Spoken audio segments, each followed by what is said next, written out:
जिस भजन में माँ का नाम न हो उस भजन को गाना चाहिए।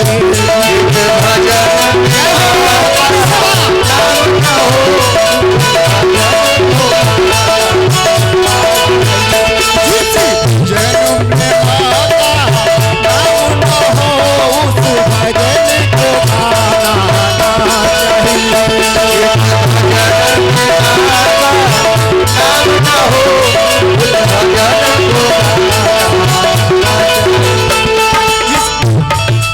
और क्या कहना है? क्या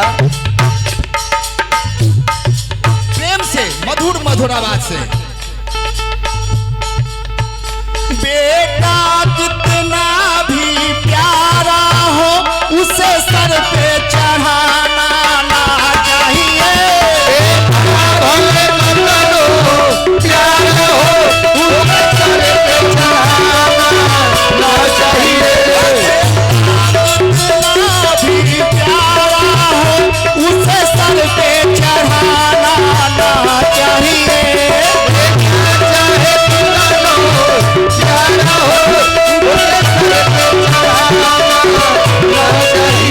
जिस भजन में माँ का नाम न हो उस भजन को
ध्यान से सुने। एक एक बात का एक अर्थ है, क्योंकि माँ का नाम सबसे सुपर होता है। माँ का नाम सबसे सुपर होता है। माँ के प्यारे जो होते हैं दोनों हाथ ऊपर होता है। कहते हैं तपन सूर्य में होता है। कहते हैं तपन सूर्य में होता है। मुस्कुरा के तपना जमी को पड़ता है। तपन सूर्य में होता है और तपना जमी को पड़ता है। ये भजन में वो ही आता है गाने के लिए जिसके तकदीर में लिखा होता है, उसे तकदीर में लिखा होता है। तो आगे क्या कहते हैं? जिस प्यारी बेटी भी कितना हो उसे घर घर घुमाना ना चाहिए। बेटी चाहे प्यारी हो उसे घर घर घुमाना ना चाहिए। बेटी कितना भी प्यारा हो उसे घर घर घुमाना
भगवान खिलौना मालिका तूने अजब रचा भगवान खिलौना मालिका माटी का हो माटी का हो माटी का हो माटी का तूने अजब रचा भगवान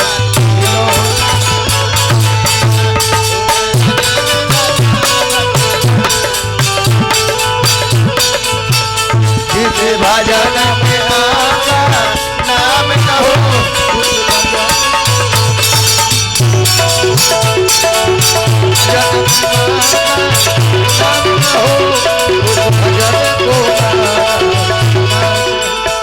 आगे क्या कहना है कवि का भाव क्या है?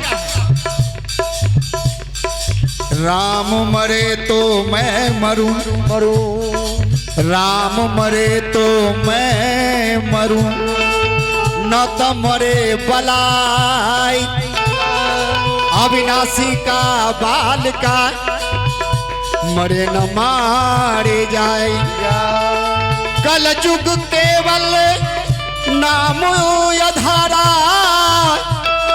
सुमरी सुमरी नर उतर ही पारा। तो क्या कहना है? क्या कवि का भाव क्या है?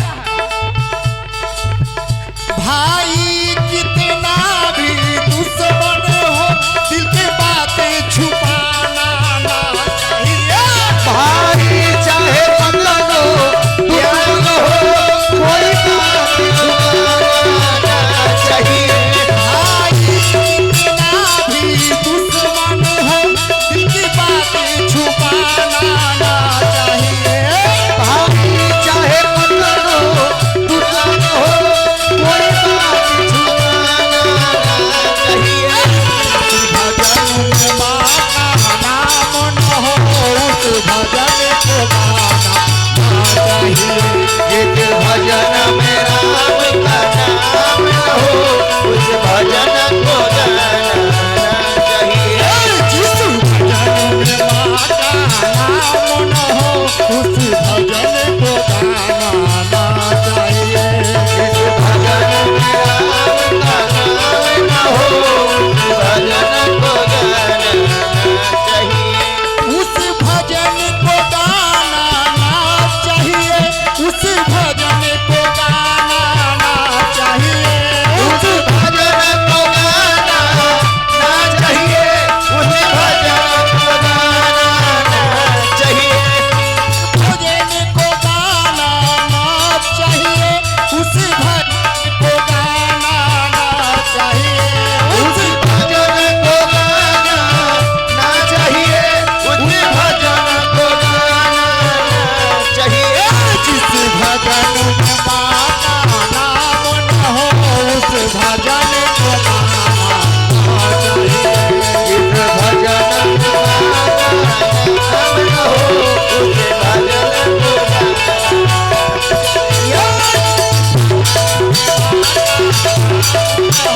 उस